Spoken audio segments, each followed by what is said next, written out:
Games are a wonderful and absolutely unique medium. A medium that made a giant technological leap over the last 20 years, and that is now delivering experiences unlike anything else.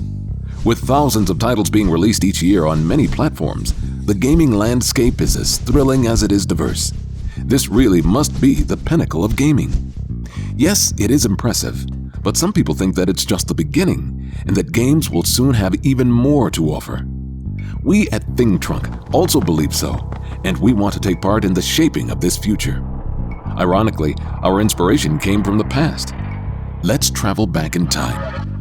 Do you remember the first computer game you played? The pure awe and excitement? How it captured your imagination? Chances are the first game you played was technically inferior to any of the games downloaded to your smartphone. It probably had giant pixels, crude mechanics, and silly lo-fi chiptune soundtrack. But if you're anything like us, the very memory of playing these old games makes you smile and miss that special kind of magical excitement. This shouldn't be surprising.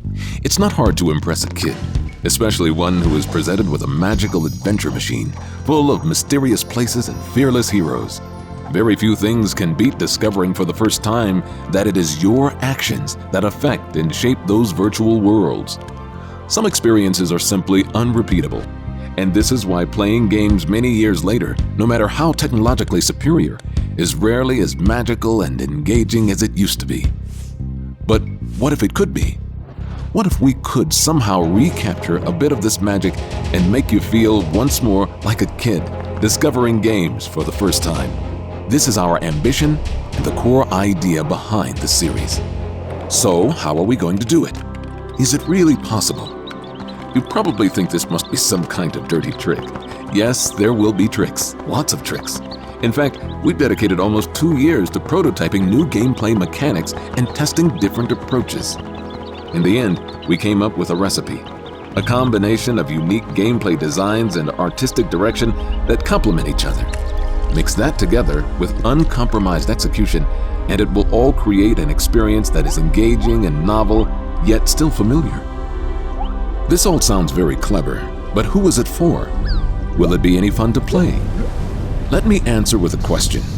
When playing new games, do you ever sense that you're not having as much fun as you should be? That the games don't live up to their hype? Do you ever struggle finding time to master all the quests in the latest DLC of that big AAA hit game that you were waiting for? And are you really spending quality time when playing the latest angry mobile game during your daily commute? If any of these questions resonate with you, you'll want to keep an eye on R2G. Obviously, Return to Game should be a treat for the fans of classic PC games that inspire us. But we are also working very hard to delight gamers who aren't driven by sentiment, who simply want to have fun. We love how early games weren't targeted at any specific type of players. We love how developers in the 90s weren't afraid to innovate, and this freedom resulted in the birth of most of the genres we now play. Today, in their obsessive quest for profits, the mainstream publishers have created an artificial divide between games for the casual gamer and for the hardcore enthusiast. In the process, many gamers have been alienated, left with nothing to play. Fortunately, more and more independent studios see this problem, and games that cater towards broader audiences are slowly emerging.